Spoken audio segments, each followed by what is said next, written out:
All right, welcome everyone to a new episode of the Roscoe's Wetsuit Neuro Podcast. I am your host, Toby Passman. On the show with me today, we have a special guest, Dr. Sailee Bhambere. Dr. Sailee is a trained doctor, dentist, who has ample experience treating patients individually and on population levels. She's an active researcher in the medical devices arena and in methods for improving patient outcomes, treatment experiences, and overall quality of living. She's also a trained public health professional from Harvard University, and she is currently helping build health startups and designing efficient and safe use of technology in healthcare whilst advocating the right methods of implementing it. So Dr. Sailee, welcome to the show. Thanks for having me, Toby. So what originally got you wanting to go into healthcare? Was that always kind of your plan, or how did you stumble into the healthcare field? Yeah, I think it's always been a part of my plan. I have grown up in India alongside a lot of my folks who have been in the medical industry, and just the amount of impact you can bring to people's lives, doing that sort of work. So I kind of always knew that's where I'm going to be. Yeah. Awesome. And let's talk about the specific kind of area of medicine. So can you talk to me about like what your normal duties entail as far as like what role in the healthcare system do you sort of play? Yeah, definitely. So I mainly like focusing on looking at areas where we can improve patient health outcomes. And now it really sounds simple when you say it, but just the fact how complex it is what ignites me and what drives me to actually do it. So there could be two patients who have everything similar, but they could react to a certain disease condition or a certain treatment in very different ways. And traditional healthcare services that we offer in office and hospitals do not account for a lot of that. So there are these factors which you can influence, and to improve the patient health outcomes. Some of them, of course, you can't really do much about it. You can't change patient genetics, but there are so many other factors like accessibility to healthcare services, or improving patients mental health, so that the patient is much more receptive to the things around them or the treatments that they're receiving. So yeah, so that's the area that I work into. And I specifically try to look into digital health services to improve these health outcomes for the patients. So if I'm working on any specific health device, what can we do from our side to optimize the benefits of this for the patients, to optimize the ease of use for them, and add with as much comfort as possible, as much lower a cost as possible. So yeah, that's what I did. Can you talk to me about like where you see sort of the mental health care field, where it's at today? Do you think that the system in place is working? Do you think are there any specific areas, like if you had the power to just make some changes, anything that you would change? Yeah, so I do think there's a lot of resources, a lot of treatments, a lot of great professionals available in this field. But what's really lacking is the initiative from the public to go out there and utilize these resources. There's so much of stigma related to mental health in our society, and so many misconceptions related to it, that the complete utilization of whatever resources are available at the moment in itself is we're really far behind in that. That is one area where I would really like to see a little more initiative from people. And I think it's up to us as healthcare professional or healthcare companies, hospitals, organizations to uh, bring out as many facts as possible, so people learn more and people understand that it's as simple as going and getting treatments for your physical ailments, right? So it's pretty similar to that. And yeah, that's one area I really would like to see some development in. Okay. Mhm. What do you think of in terms of, you mentioned sort of like digital health? How does that play a role in mental health care? Because I've seen, some of the apps coming out recently, where it's like you can do therapy through the apps, and also sort of like get medications, psychiatric medications prescribed through these apps. So what's your opinion on that? The whole sort of mental health care field, their use of digital technology. Yeah, that's actually a very good question because in my work I realize that of course there are surgical areas where you will have to be in office or in hospital for the treatments, but for treatments related to mental health or for therapy sessions, etc., digital health is an amazing platform. There are so many studies that have shown that therapy sessions online versus in office or in persons are equally effective, are equally good. Patient satisfaction levels have been equally good. And in the current situation, of course, with COVID, I, right now we've started getting out a little bit. Right now we can go into the doctor's office and have sessions, but until a couple of months back, it had become totally impossible, right? So and again, and as unfortunate as this whole situation was, it did actually show to patients as well as to healthcare professionals how digital health, telemedicine, teleconsultations, how well they can be utilized for therapy or mental health counseling, or for a lot of other treatments for that matter. So it is really helpful. There are so many apps, like you mentioned, that really help you with your mental health. There are apps that help you with better sleep, apps that help you connect with people, and all these things help you get a better mental health, right?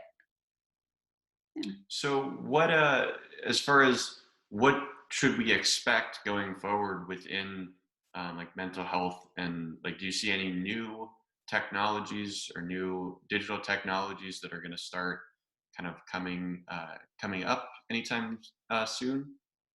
Yeah, so there's actually a lot of work going on in this arena, actually. So of course, artificial intelligence, machine learning, everything is geared towards helping patients for better mental health. And also virtual reality. A lot of apps, a lot of therapists have started doing these trial sessions using your VR devices, where uh, it gives you an even better feel of having like an in-person consultation, with virtual reality. So VR technologies have really been getting better at this. Then there's a lot of gamifying of a lot of health apps that use this for mental health. uh, and of course the technology gets better with time. It keeps getting better, but I think even taking a step back and looking at what we have at the moment is, even if we can improve on utilizing that itself is going to be really, really great. And of course, going forward, the newer technologies that are coming up, the ones that I just told you about, they will be much more beneficial as well. Awesome.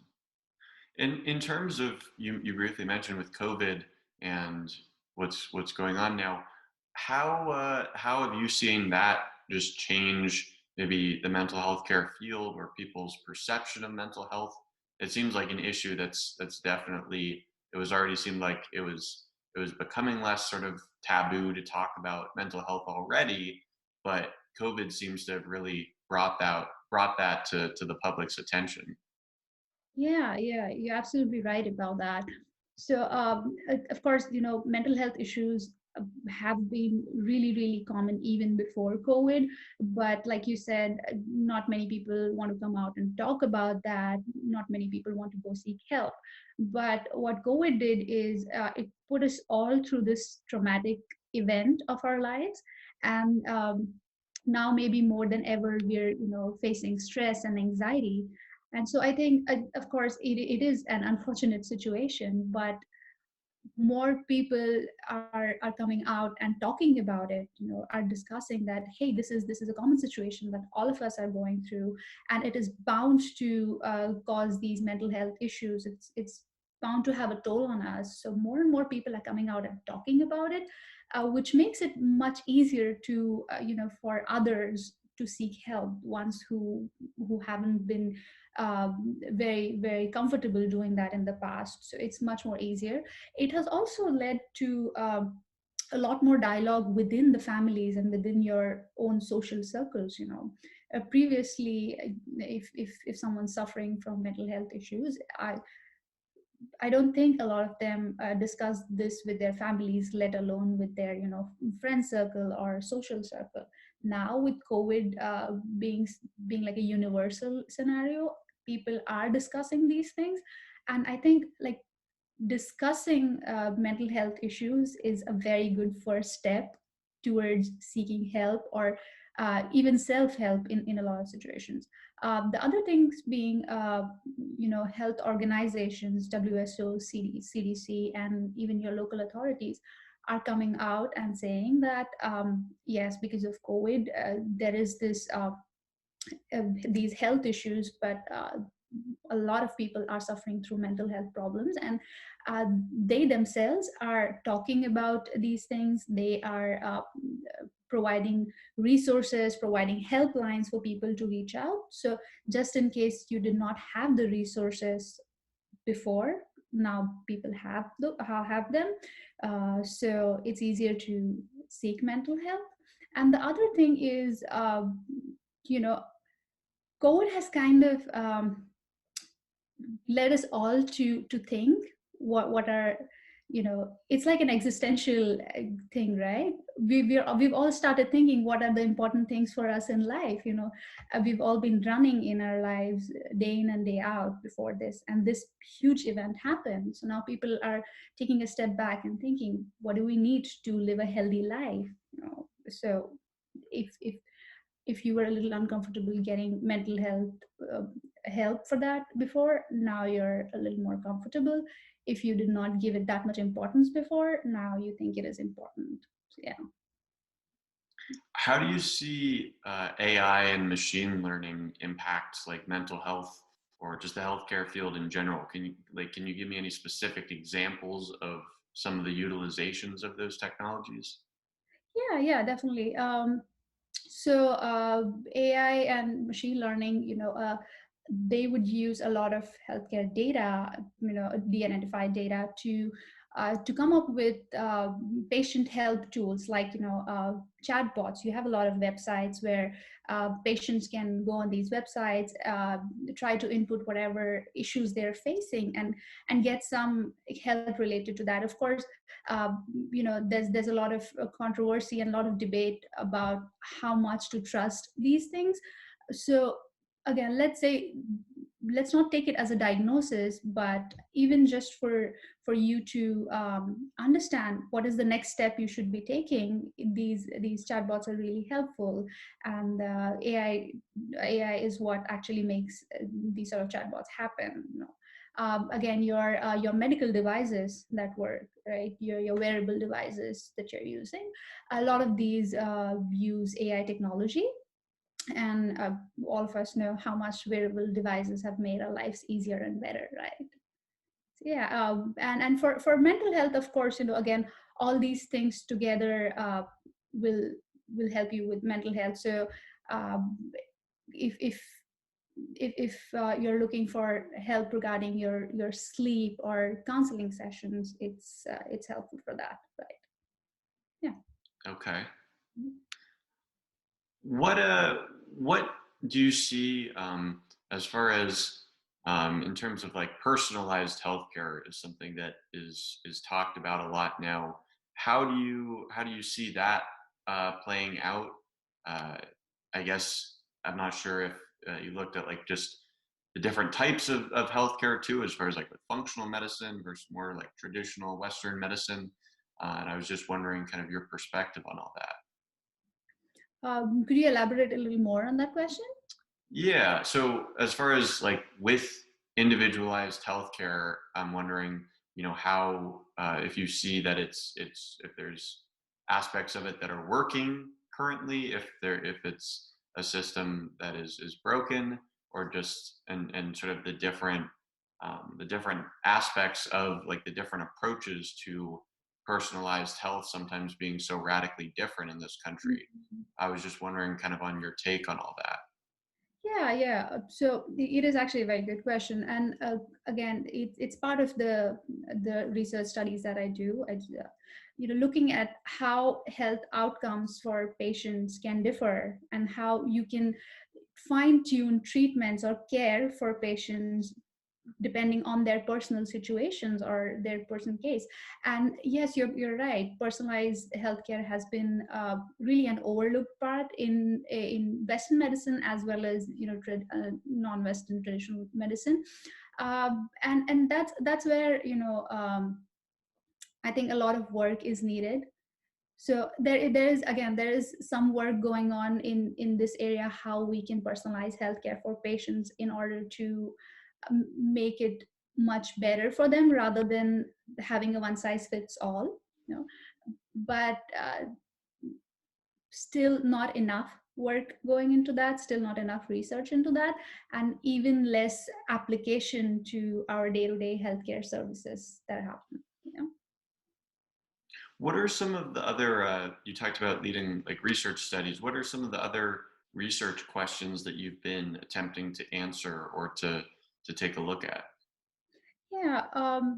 So one area that really interests me personally is how we can reduce healthcare cost, especially here in the U.S. Healthcare costs are really high, and if you see a lot of other healthcare systems all over the world, definitely U.S. healthcare system is amazing, but there are many other systems which work fairly well, equally well, or better, with costs that are really lower. And I think the cost is a major factor that reduces access to healthcare over here in the US. And it directly affects the health outcomes of underprivileged class. You will see health outcomes are so different for American Indians, for Latino or African Americans as compared to white Americans. So and all these things, of course, it's a multifactorial thing, but cost plays a huge role in that. And that's part of what I like to study, how we can utilize our services, whether it's a medical device, or whether it's just the overall digital health space, to reduce the healthcare cost, whether it's directly by providing services to the patients, or by helping out physicians or hospitals in making the operations and the procedure more lean. Yeah. Are there any specific reasons that the U.S. has like sort of a more inefficient uh, allocation of the dollars in healthcare? Is there a reason or a specific model that other countries are using that that are more efficient than what we do? I wouldn't say so. Again, it's a multifactorial thing, and uh, definitely we have a lot of you know uh, really good medical services here in the US, and so it's again directly comparing the cost of this to any specific country would be comparing apples to oranges. But I do think the factors that would probably matter is the, our payer cost, insurance cost, then the cost allotments for specific health treatments, specific procedures, and a lot of other factors, pharmaceutical companies, pharmaceutical cost. Yeah, so there are, these again are multifactorial, and there isn't any specific reasons. And we are trying to study how we can hone into the low hanging fruits, and improve whatever is possible from our side for better benefits to the patient. How about in terms of the health startups that you've been working with? I had read when I introduced you that you were helping to build health startups with and implementing certain technologies in healthcare. Can you talk to me about some different startups that you've been working with? Okay, so I wouldn't be able to go into specifics of the companies that I help out, but what I generally try to do is again look at whatever their basic proposed product is and how we can accentuate the services that the product provides at a lower cost and in the most lean resources or the minimum resources possible, right? So like if you're working to integrate a health product in a rural area in a developing country, you have to kind of rationalize how much use of technology you want to make at that point, because in a rural area you might not have internet access, or the cost of internet access or mobile services might be a little expensive. So how you can tweak that product to be used for that patient group, that population group, and for that geography is what I help startups do, and how we can better strategize the care, the treatments that are provided to these patients. Yeah, that's where I try to help them. And what are some of the biggest challenges that rural areas like which lack some of that technology that you're talking about that they face? Because it seems like that most of the healthcare that we see, I mean, greatly relies on all sorts of technology. So what are the biggest challenges in those rural areas? Yeah, so this may not apply entirely to the US, because I think access to technology as compared to a lot of other geographies is much better, even in the rural areas here in the US. Of course, it varies location to location, but what happens in rural areas is the access to technology, of course, is really lower, but also access to physical health services, like physical infrastructure, I mean, is really low. So a lot of times you may not have tertiary care centers within like the next 20 or 30 miles, from where you're living. Added to that, the difficulty in transportation, the again, the lack of technology just makes it difficult to access basic healthcare services sometimes. And if you want to integrate a healthcare product, a new product in that sort of condition, then you really, really have to fine tune it to those needs, right? Yeah. Great. Well, Dr. Sailee, anything that we haven't covered yet in terms of just this whole discussion with mental health care, digital health, Mm-hmm. anything that you think is important for the listeners or viewers that we haven't yet discussed? Yeah, I think we've touched on a lot of points. The only thing I'd like to say is with the whole COVID-19 situation, how you can maintain a better mental health is, try to be more socially active, of course, with social distancing, but not like we would have traditionally done, but through phone calls or video chats or something, or with spending time with your family, having fireside chats with your family, so being socially active that way, not in the traditional way but in the COVID way. Then trying to have like a healthy lifestyle, whether it's in terms of exercising, or having some good activities, or getting better sleep, or having a good diet. Also try to not you know not get caught into substance abuse or alcohol or smoking, because what happens is, like, we're a lot of people are alone at this point. It's a stressful situation, so there's a rise in smoking, alcohol. Try not that try that doesn't happen as much. And just look at it, in a positive way. It looks like we are seeing the light at the end of the tunnel. So yeah, that's all I can say. Well, Dr. Sailee, if people want to find out more about your work, where would you direct them to, or if they want to get in touch with you? Yeah, people can reach me at on LinkedIn or Twitter. I'm not on Instagram, so that's not possible. But yeah, LinkedIn, Twitter, Facebook. LinkedIn is the best resource to reach me, and if anyone needs to talk about anything, yeah. And if you guys enjoyed this show, go ahead and like and subscribe to our YouTube channel. We're Roscoe's Wetsuit. And you can also find audio versions of the podcast on Spotify, Apple Podcasts, Stitcher, and just about anywhere else that audio podcasts are available. Dr. Sailee, I wanted to again thank you a lot for coming on the show today, and I really enjoyed our discussion. I enjoyed it. Thanks, Zoe.